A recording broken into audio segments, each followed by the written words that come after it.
नमस्कार, आप देख रहे हैं न्यूज 18 स्पेशल और मैं हूं आपके साथ विभा उपाध्याय। बड़ी खबर इस वक्त ज्ञानव्यापी सर्वे से जुड़ी हुई, जिसमें ज्ञानव्यापी के सर्वे पर अंतरिम रोक लगाई गई है। 26 जुलाई शाम 5 बजे तक अंतरिम रोक लगी है, जिसमें सुप्रीम कोर्ट ने ज्ञानव्यापी के सर्वे पर रोक लगाई है। मुस्लिम पक्ष को हाईकोर्ट जाने को कहा गया है।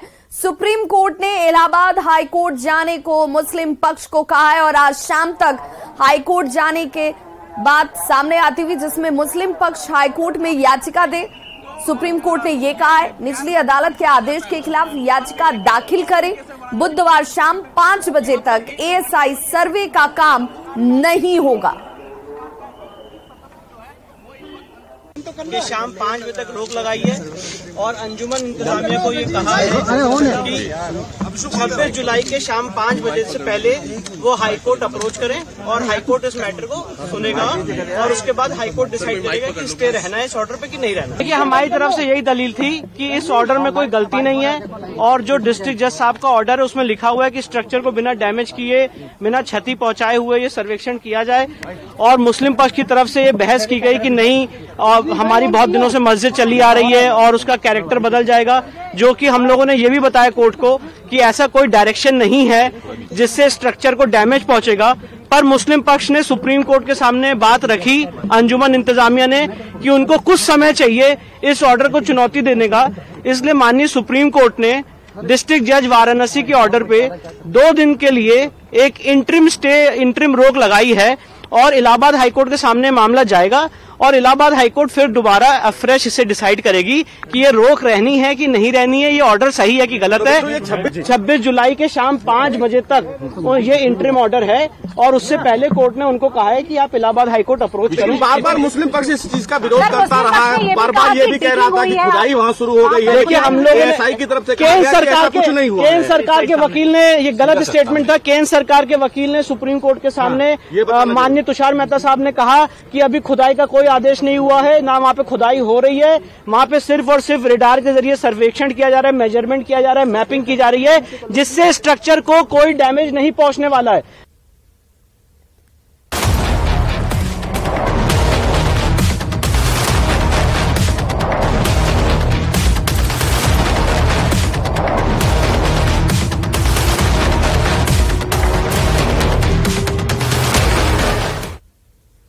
तो देश के कई हिस्से में जहां भारी बारिश से हाहाकार मचा हुआ है, वहीं गुजरात, मध्य प्रदेश, उत्तराखंड और हिमाचल प्रदेश से जहां बारिश और बाढ़ की डरा देने वाली तस्वीरें सामने आ रही हैं, वहीं बिहार में बारिश की बूंदों के लिए लोग तरस गए हैं। किसान आसमान की तरफ आस लगाए बैठा है। पानी के बिना खेतों में दरारें नजर आ रही हैं। राज्य के कई जिलों में सूखे का खतरा मंडराने लगा है। स्थिति यह है कि अगले 10 दिन के भीतर अच्छी बारिश नहीं हुई तो किसान इस साल धान की खेती नहीं कर पाएंगे।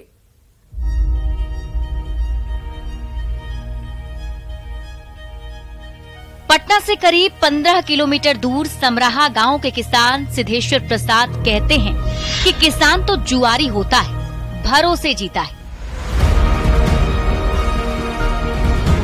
सरकार से कोई आशा नहीं, हाँ भगवान पर भरोसा है। पर विपत्ति देखिए कि आसमान से अनुग्रह की बारिश नहीं हो रही। कम बारिश और भीषण गर्मी की वजह से बिहार में सूखे की आशंका गहराने लगी है। हम किसान तो जुआरी होता ही है, भरोसे जीता है। होगा नहीं होगा, सरकार पर आशा क्या है, भगवान पर आशा किए हुए हैं। बिहार में मानसून कमजोर पड़ गया है या यूं कहें कि रूठ सा गया है। 26 जुलाई तक बारिश के आसार नजर नहीं आते। राज्य के 8 जिले में इस बार 60 से 99% तक बारिश कम हुई, जबकि 26 जिले ऐसे हैं जहां 20 से 59% तक कम बारिश दर्ज की गई। जून से जुलाई महीने की बात करें तो इस बीच 41% कम बारिश हुई है। यही कारण है कि खेत सूख रहे हैं। धान की खेती का वक्त निकला जा रहा है। भूखे मरने की नौबत नजर आने लगी है। लग रहा है खेत में अब धान रोपनी हो पाएगी अगर बारिश? कहाँ रोपा है? नहीं जी, पानी है कि रोपेंगे। अरे बहुत पानी चाहिए। एक खेत तो देख रहे कि जंगल उपजा है, हर नहीं लग रहा है कि सुखरो खेत जोता है, तब देख रहे हैं ना जंगल उपज गया। अब रहता तो खेत जोता था सर। साल भर क्या खाएंगे अब कुछ ही खाएंगे। अब जैसे भूखे मरेंगे अब क्या करेंगे। मॉनसून की बेरुखी से सरकार भी चिंतित है। बीते शुक्रवार को ही नीतीश कुमार ने सूखे को लेकर समीक्षा बैठक की और बैठक में किसानों को हर संभव मदद देने का निर्देश दिया।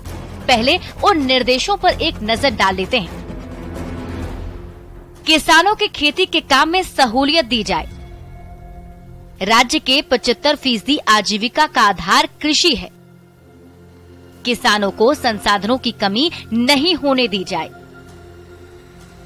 जल संरक्षण के लिए किए जा रहे काम की निगरानी की जाए। धान रोपनी समय पर हो, इसके लिए विभाग जरूरी प्रबंध करे। मुख्यमंत्री नीतीश कुमार ने इस बैठक में जल संसाधन विभाग और कृषि विभाग को भी जरूरी निर्देश दिए, जिसमें किसानों को डीजल अनुदान, 12 घंटे बिजली की आपूर्ति, नहर के अंतिम छोर तक पानी पहुंचाने और डीजल पंप सेट से सिंचाई के लिए 75 रुपए प्रति लीटर की दर से अनुदान देने की बात कही गई है। लेकिन वास्तविकता कुछ और है। किसान तो जुआरी होता ही है, भरोसे जीता है, होगा नहीं होगा। सरकार पर आशा क्या है, भगवान पर आशा किए हुए हैं, शायद अगर हो जाए। और मैं क्या ज्यादा कह सकता हूँ। सरकार से मैं यही आशा करता हूँ कि पहले कोई सरकार थी, सरकारी नलकूप लगाया, उसको अगर चालू कर देता तो कम से कम कुछ नहीं तो गांव का 50 समीक्षा बैठक के जरिए सरकार सूखे की आशंका और उसके परिणाम को कम करने की कोशिश कर रही है। अधिकारियों को निर्देश दे दिए गए हैं, लेकिन सरकार की बेरुखी के अभ्यस्त किसान इस बार मानसून की बेरुखी से आहत हैं। उन्हें डर है कि अगले 10 दिन में अगर आसमान से भगवान की कृपा झूम कर नहीं बरसी तो इस साल धान की खेती नहीं हो पाएगी। न्यूज़ 18 के लिए पटना से विनीता मिश्रा की रिपोर्ट।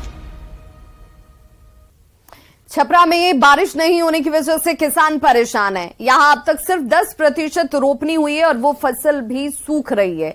रिविलगंज प्रखंड के मुकरेरा गांव के किसानों से बात की न्यूज़ 18 संवाददाता संतोष गुप्ता ने। बिहार में सूखा से हालात भयावह होते जा रहे हैं। बात अगर छपरा की करें तो यहाँ सिर्फ 10% रोपनी हुई है।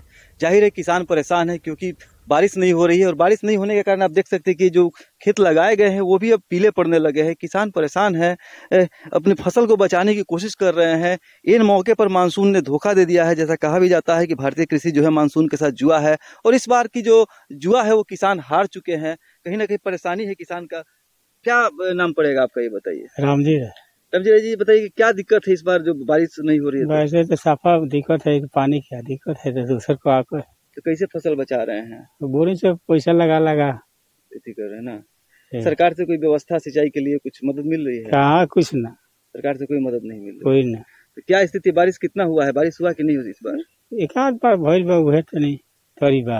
कि रिविलगंज के किसान है और इनका कहना है कि फसल जो है पानी खोज रहा है और पानी मिल नहीं रहा है, लिहाजा जो फसल किसानों ने मेहनत करके लगा भी दिया है उसको ही बचाने की जद्दोजहद की जा रही है। और यही हालात अगर कुछ दिन और कायम रहा तो कहीं ना कहीं भयानक सूखा पड़ेगा और किसान तो परेशान होंगे ही, आम लोगों की जिंदगी पर भी इसका बुरा असर पड़ेगा। संतोष गुप्ता, न्यूज़ 18, छपरा।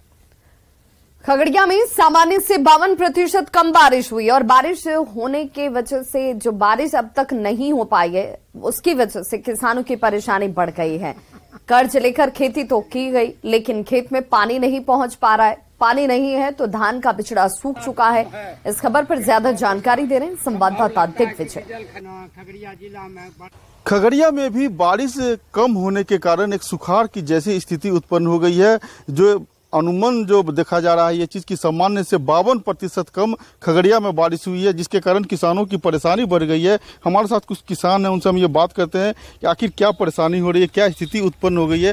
अच्छा बताइए, बारिश नहीं हो रही है, सूखा की स्थिति उत्पन्न हो गई है। देखिए 40 वर्षों का रिकॉर्ड सूबे बिहार में जो है सो वर्षापात का रिकॉर्ड टूटा है और कम बारिश हुआ है। खगड़िया में 52% कम बारिश हुई है, सूबे बिहार में 48% कम बारिश हुई है। खगड़िया में 35,000 हेक्टेयर में धान उत्पादन का लक्ष्य कृषि विभाग ने रखा था, जहां 15,000 हेक्टेयर में भी धान की खेती नहीं हो पाई है। क्या स्थिति है? बिचरा सूख गया और खेत बंजर पड़ा है। आप देख सकते हैं कि खेत तैयार करके हम लोगों ने रखा है और बिचरा सूखने के कारण हम लोग खेती नहीं कर पा रहे हैं। चूंकि बिचरे नहीं है तो हम खेत में गाथेंगे कहाँ? बिहार में वर्षा के कारण से सब बीच जो है धान का वो सब सूख रहा है। पानी के कारण बहुत कठिनाई हो रहा है।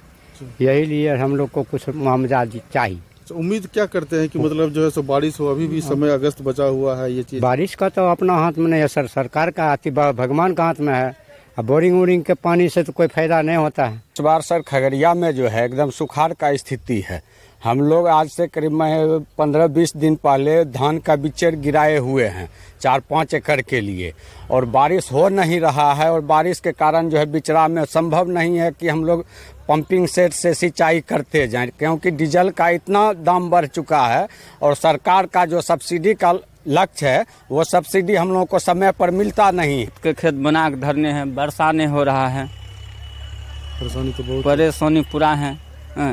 पानी डीजल खरीद के उतना नहीं दे रहे हैं। साफ तौर पर जो किसान है, खगड़िया के किसान है, उनका साफ तौर पर ये कहना है कि जो वो बिचरा खेत में लगाए थे, बारिश कम होने के कारण जो है सो खेत में ही बिचरा सूख गया है। ऐसे में किसानों की परेशानी को समझा जा सकता है। दिग्विजय कुमार, न्यूज़ 18 खगड़िया। खबर लखीसराय से, जहां एलकेवी नहर में पानी नहीं होने की खबर न्यूज 18 पर दिखाए जाने के बाद प्रशासन ने इस पर संज्ञान लिया है। न्यूज 18 की खबर का बड़ा असर हुआ है। डीएम अमरेंद्र कुमार ने चानन प्रखंड में जनप्रतिनिधियों और अंचला कर्मियों के साथ बैठक कर सिंचाई व्यवस्था को बेहतर करने के निर्देश दिए हैं। डीएम ने एलकेवी नहर की सफाई, बिजली की बेहतर व्यवस्था और बंद पड़े नलकूपों को चालू करने का निर्देश दिया है। आपको बता दें कि इस महीने 261 mm सामान्य औसत बारिश की जगह 150.6 mm ही बारिश हुई है और यही वजह है कि धान की रोपाई नहीं हो पा रही है।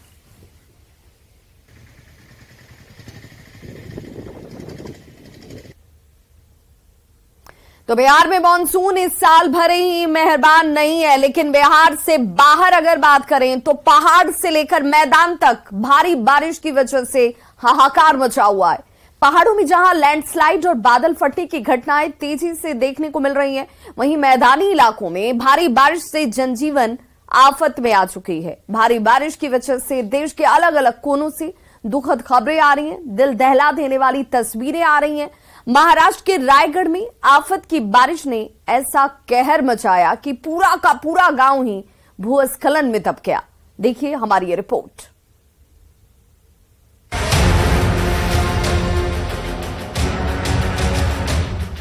मुंबई के मरीन ड्राइव पर समंदर की लहर का ये प्रचंड उफान देखिए।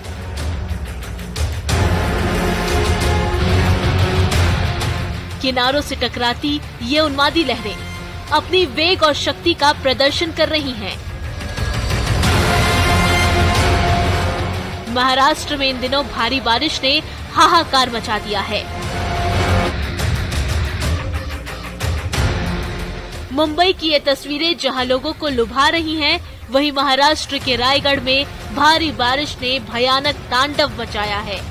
मुंबई से लगभग 80 किलोमीटर तटीय रायगढ़ जिले में भारी बारिश की वजह से ऐसा लैंडस्लाइड हुआ कि जिले का इरशालवाड़ी गांव ही इसमें दब गया।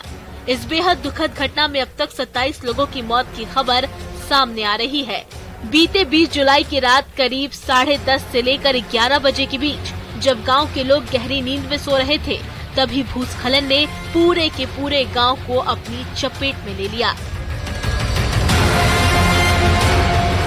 कुछ स्थानीय लड़के जो उस वक्त घर में नहीं बल्कि पास के मैदान में मोबाइल चला रहे थे, उन्होंने ही इस भयानक मंजर को अपनी आंखों से देखा और प्रशासन को इसकी सूचना दी। सूचना मिलते ही स्थानीय प्रशासन और एनडीआरएफ की टीमें मौके पर रवाना हो गई, लेकिन करीब 950 मीटर की हाइट पर ट्रैक करते हुए जाना और रेस्क्यू ऑपरेशन को अंजाम देना बहुत कठिन है।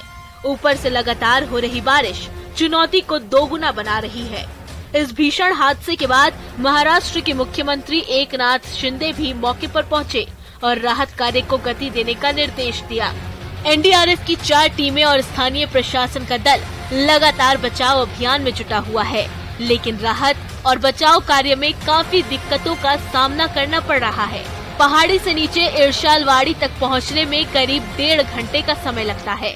इस सुदूर गांव में पक्की सड़क भी नहीं है, इसलिए मिट्टी खोदने वाली मशीन को आसानी से घटना स्थल तक ले जाना संभव नहीं है।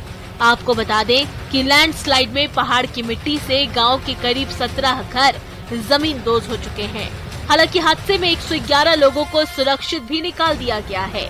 करीब 250 की आबादी वाले इस गांव में कुछ लोग शादी समारोह में शामिल होने गए थे, इसलिए उनकी जान बच गई, जबकि कुछ किस्मत से घर से बाहर थे। इस भीषण हादसे के बाद महाराष्ट्र के मुख्यमंत्री ने मृतकों के परिजनों को 5 लाख की अनुग्रह राशि देने की घोषणा की है। साथ ही ये ऐलान भी किया है कि इस हादसे में जिन बच्चों ने अपने माता पिता को खो दिया है, सीएम उन्हें गोद लेंगे।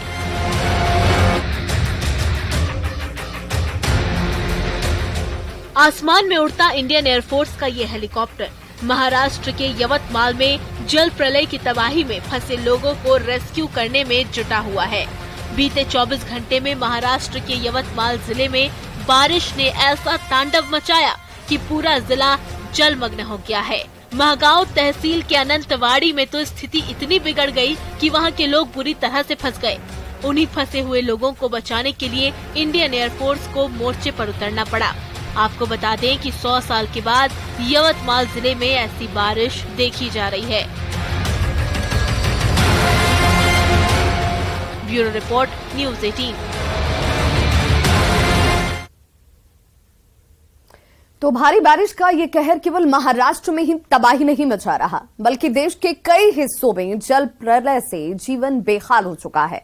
पहाड़ों में लैंडस्लाइड और बादल फटने की घटनाएं दहशत मचा रही हैं, तो गुजरात और मध्य प्रदेश में भी भारी बारिश ने लोगों के जान पर सांसत ला दी है।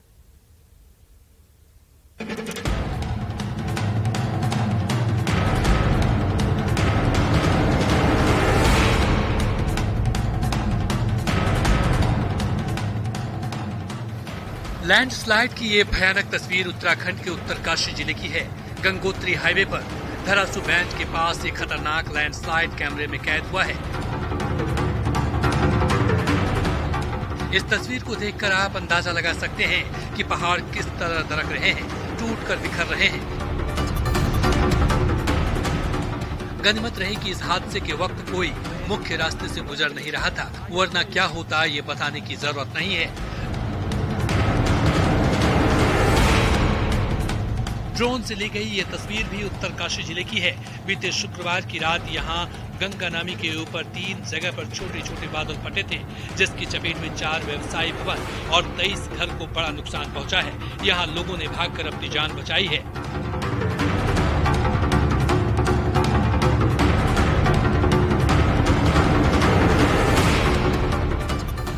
बाढ़ की प्रबल वेग की ये तस्वीर हिमाचल के किन्नौर की है। हिमाचल में इस साल बारिश और बाढ़ का जबरदस्त कहर देखा जा रहा है। कमरू गांव की तस्वीरों में आप देख सकते हैं कि कैसे बाढ़ का पानी सब कुछ बहा ले जाने को बेताब है। चंडीगढ़ मनाली नेशनल हाईवे से आई ये तस्वीर भी रोंगटे खड़े कर देने वाली है। यहाँ चालक ने अगर वक्त पर अपनी सूझबूझ न दिखाई होती और रिवर्स गियर डालकर पीछे नहीं भागता, तो देखिए क्या हो सकता है। नेशनल हाईवे पर 6 मील के पास बारिश के बीच वाहन यहां से गुजरे भी, लेकिन जैसे ही एक छोटा मालवाहक वहां गुजरने लगा तो पहाड़ी से पत्थर भरभरा कर गिरने लगा। सभी चालक ने इन्हें भांप लिया और तुरंत ब्रेक लगाकर उसने गाड़ी को रिवर्स ब्रेक लगाया और उसे पीछे ले गया। उसके पीछे जाते ही पहाड़ी से पत्थरों का सैलाब आ गया। गुजरात के नवसारी की ये तस्वीरें भी सोशल मीडिया पर वायरल हो रही है। पानी में बहते ये गैस सिलेंडर जल प्रलय की गवाही दे रहे हैं। तो न्यूज़ 18 स्पेशल में आज बस इतना ही। चलते चलते नजर डालते हैं इस वक्त के हेडलाइंस पर।